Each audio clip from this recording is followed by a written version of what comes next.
देखो भाई, एफडी कराना हमारा सबसे बड़ा प्यार होता है। सैलरी आई, एफडी कराया, टेंशन खत्म। लेकिन क्या सच में ऐसा होता है? आंसर है नहीं। क्योंकि एफडी का फुल फॉर्म होता है फिक्स्ड डैमेज। ये फिक्स डैमेज क्यों होता है, इसके बारे में मैंने अपने पहले वीडियो में बताया हुआ है। लिंक डिस्क्रिप्शन में दे दूंगा, आप जाकर उसको जरूर देख लेना। एफडी जो होता है 90s की ब्लैक एंड व्हाइट टीवी की तरह होता है। चल तो रहा होता है लेकिन पिक्चर ब्लर। तो आज हम जानेंगे कि हमारे पास बेस्ट अल्टरनेटिव क्या है एफडी के अलावा। तो मैं हूं विकास, स्वागत है मेरे चैनल पर। शुभारंभ करते हैं आज के वीडियो का।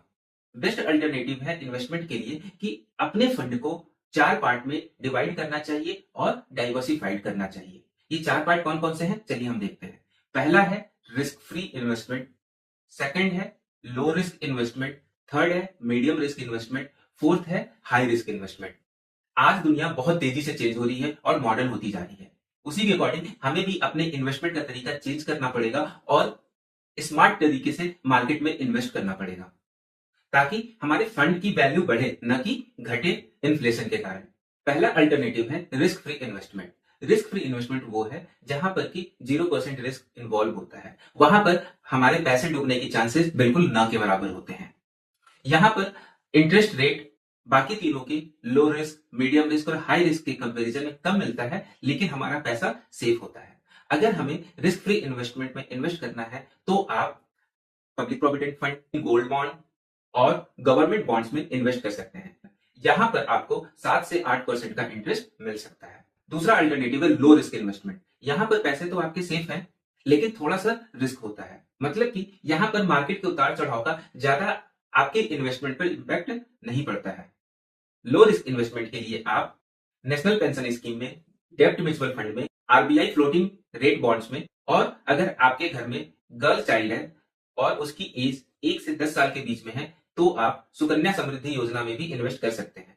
और अगर आपके घर में कोई सीनियर सिटीजन है तो आप सीनियर सिटीजन सेविंग स्कीम में भी इन्वेस्ट कर सकते हैं। यहां पर आपको 8 से 10% के बीच में इंटरेस्ट मिल सकता है और रिस्क भी कम होता है। तीसरा अल्टरनेटिव है मीडियम रिस्क इन्वेस्टमेंट।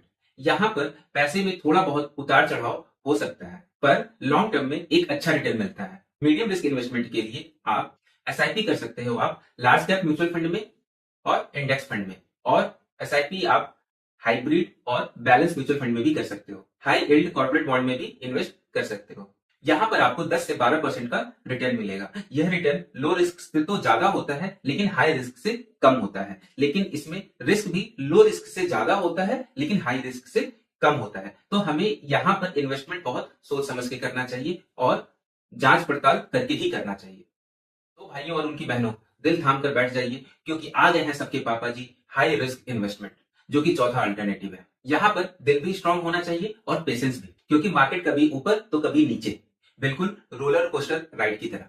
यहाँ पर इन्वेस्टमेंट हमें लॉन्ग टर्म के लिए करना चाहिए, क्योंकि यहाँ पर रिस्क बहुत ज्यादा इन्वॉल्व होता है और रिस्क के साथ साथ में रिटर्न भी हमें अच्छा मिलता है। यहाँ पर आपको 15% से ज्यादा का रिटर्न लॉन्ग टर्म में मिल सकता है। हाई रिस्क इन्वेस्टमेंट के लिए आप कंपनियों के शेयर्स परचेस कर सकते हैं। पैसा अगर बैंक में रहेगा तो वो कभी स्ट्रांग नहीं बनेगा। तो क्या करना चाहिए, अपने पैसों को जिम भेजो और बोलो चल बेटा मेरे लिए मेहनत कर, और अपने पैसों को जिम का सही एड्रेस भी बता देना, नहीं पता चले तो कहीं और पहुंच गए।